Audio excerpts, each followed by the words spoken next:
Bacana, Edson. Agora fala para mim um pouquinho, como que foi a sua atuação aqui na região como urbanista e como arquiteto?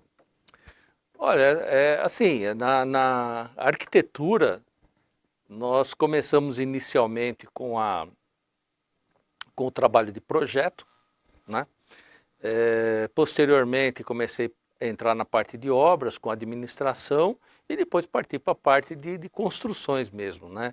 E fizemos alguns empreendimentos e sempre atuamos assim, de uma maneira progressiva, né? E sempre calcada aí dentro de um respaldo de credibilidade e de entregar aquilo que se pretende, né? Aquilo que se promete, né?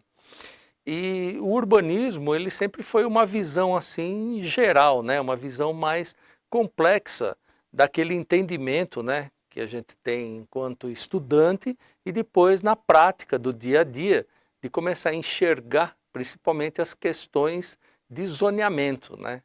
Tá? Então, à medida que você passa a atuar como construtor ou como projetista na área de edificações, você começa a enxergar, né, as questões dos zoneamentos na realidade, porque na faculdade é uma coisa, né? Quando você vem para o campo, você começa a enxergar algumas coisas que você desconhece, né? E uma grande questão que eu sempre coloquei na questão do zoneamento, né, que a cidade toda ela trabalha em cima disso, né? Principalmente Mauá, né? Mauá sofre até hoje, eu acho que as consequências disso, é que a nossa escola de urbanismo, num determinado momento, ela se atrela ao modelo americano, tá? E o modelo americano, ele colocava o quê? Ele colocava o zoneamento como partes, porções delimitadas dentro do município. Então a zona industrial é só industrial, a zona residencial é só residencial, a zona comercial é só comercial, só comércio. Só que isso, na realidade, a cidade ela não é tão engessada dessa forma. Toda cidade, ela é, como é que eu vou dizer, ela é flexível. Você falou uma coisa interessantíssima, porque agora, até por uma questão da superpopulação, a concepção de você morar perto do trabalho é fantástica, É, é porque aí isso aí. você tem a logística, né? Que agora imagina, não, olha, eu moro de um lado da cidade, mas as indústrias são do outro lado da cidade.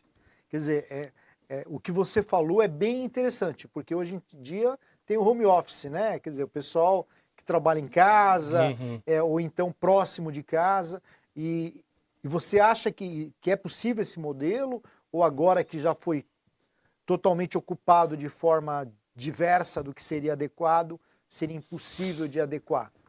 Então, esse modelo, quando ele chega no Brasil, né, que se começa a se utilizar isso, o grande erro cometido foi que assim que nós não tínhamos recurso suficiente para criar a logística.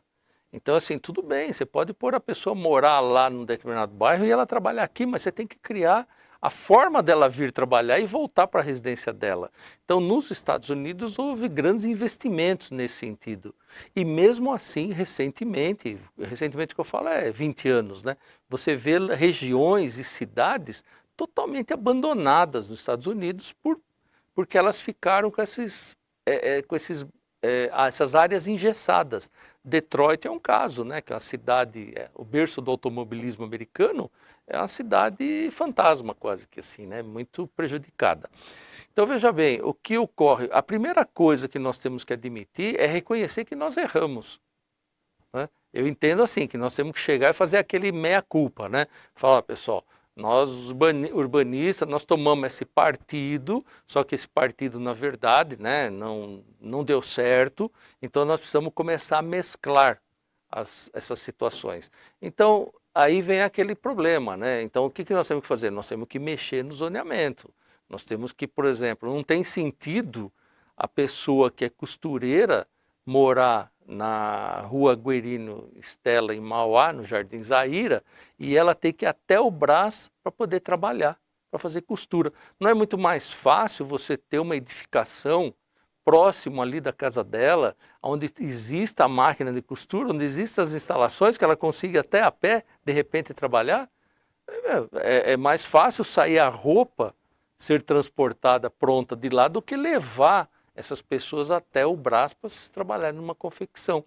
Então nós temos que admitir que houve um erro de estratégia e nós temos que o quê? Trabalhar para corrigir esse erro. Então o que eu sinto hoje é que as pessoas não reconhecem esse erro, né? E elas não atuam, o poder público não atua de forma a corrigir isso daí. É engraçado esses equívocos, né? Vou chamar o erro de equívoco. Tinha um equívoco muito grande lá em Mauá, coisa de uns 20 anos atrás. Nós tínhamos um velório, o velório municipal era no Jardim Zaira, que é um bairro distante dos demais bairros, e do cemitério, né?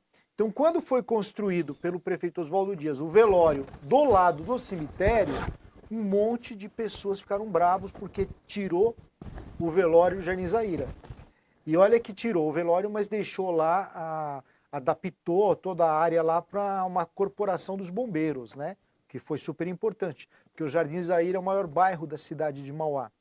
E o que acontecia? Quando você tinha um cortejo, Edson, quando morria alguém muito conhecido, que tinha lá 150, 200 veículos, a Castelo Branco parava, que é era na época a única via de acesso para o trânsito passar e ir para o cemitério. Então, olha o erro, o equívoco que tinha, né? E até para convencer as pessoas de que o velório tinha que ser do lado do cemitério, foi difícil. Alguns já entenderam de pronto, mas tem aquelas pessoas que têm um pouquinho mais de dificuldade de entender, né? Mas é o que você falou, é falta de planejamento, né? Eu chamo até de, completando o planejamento, é o projeto, né? Você planeja e você tem que ter projetos, projetos de implantação e projetos de execução, né? Esse caso do velório, bem lembrado, faltou um projeto de implantação, né? Você preparar as pessoas para aquela mudança que vai ocorrer.